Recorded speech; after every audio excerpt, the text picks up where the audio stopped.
जिस केस ने दिल्ली की राजनीति हिला दी थी, जिस मामले में कहा गया सरकार गिरी सिस्टम हिला, उसी आबकारी नीति केस में आज कोर्ट ने कहा सब बरी। जी हां, दिल्ली की राजनीति का शायद सबसे बड़ा और सबसे चर्चित केस है आज एक बड़े मोड़ पर आ गया है। दिल्ली के पूर्व मुख्यमंत्री अरविंद केजरीवाल, पूर्व उप मुख्यमंत्री और शिक्षा मॉडल के चेहरे मनीष सिसोदिया और उनके साथ कुल 23 लोगों को राउज एवेन्यू कोर्ट ने आबकारी नीति मामले में बरी कर दिया है। अब सवाल शुरू होता है, अगर घोटाला था तो आरोप कहां गए? अगर आरोपी निर्दोषित है तो फिर इतना बड़ा राजनीतिक तूफान क्यों खड़ा हुआ?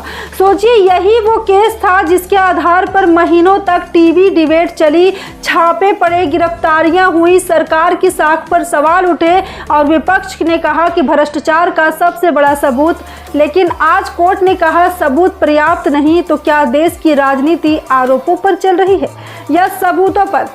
आप जरा पीछे चलते हैं। दिल्ली की नई आबकारी नीति आई, सरकार ने कहा इससे भ्रष्टाचार खत्म होगा, राजस्व बढ़ेगा। विपक्ष ने कहा यही नीति घोटाले की जड़ है। फिर जांच एजेंसियां मैदान में उतरी, पूछताछ हुई, गिरफ्तारी हुई और देश ने पहली बार देखा कि एक मौजूदा सरकार के सबसे बड़े चेहरे जेल तक पहुंच गए। आपको याद है ना, उस वक्त माहौल ऐसा बना दिया गया था जैसे फैसला आ चुका हो। लेकिन लोकतंत्र में फैसला टीवी स्टूडियो नहीं, कोर्ट करता है। और आज कोर्ट ने क्या कहा? आरोप साबित नहीं हुए। सबसे दिलचस्प बात क्या है, इस फैसले पर प्रतिक्रिया आई उस शख्स की जिसके आंदोलन से आम आदमी पार्टी पैदा हुई थी। सामाजिक कार्यकर्ता अन्ना हजारे ने इस फैसले पर खुशी जताई है। अब यहाँ भी सवाल है, क्या यह सिर्फ कानूनी जीत है या राजनीतिक नैरेटिव की हार? दोस्तों, आप खुद सोचिए, जब किसी नेता पर आरोप लगता है तो क्या जनता पहले ही उसे दोषी मान लेती है? और अगर सालों बाद कोर्ट कहे सबूत नहीं है तो उस नेता की छवि का नुकसान कौन लौटाएगा?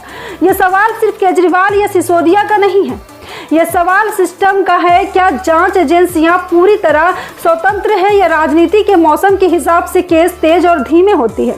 क्योंकि सच यही है कि भारत में केस शुरू होना ही कई बार सजा जैसा बन जाता है। अब राजनीति भी देखिए, आप कह रही है सच की जीत हुई, वहीं विरोधी दल कह रहे हैं कानूनी राहत मिली, नैतिक नहीं। तो आखिर सच क्या है?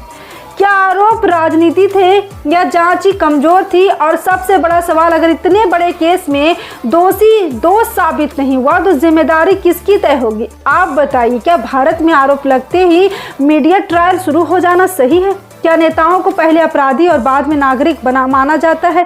कमेंट में जरूर लिखिए, क्या यह न्याय की जीत है या राजनीति की हार? क्योंकि लोकतंत्र सिर्फ चुनाव से नहीं चलता, विश्वास से चलता है।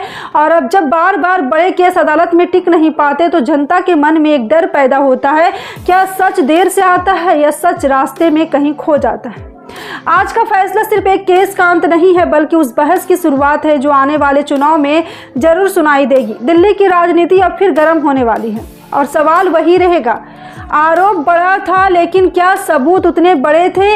अगर आपको ऐसी सीधी बिना से शोर शराबे वाली सच्चाई पर सवाल उठाने वाली खबरें पसंद आती है तो वीडियो को लाइक जरूर करें, अपने दोस्तों के साथ शेयर करें और चैनल को सब्सक्राइब कर लें, क्योंकि यहाँ खबर खत्म नहीं होती है, यहीं से सवाल शुरू होती है। जय हिंद।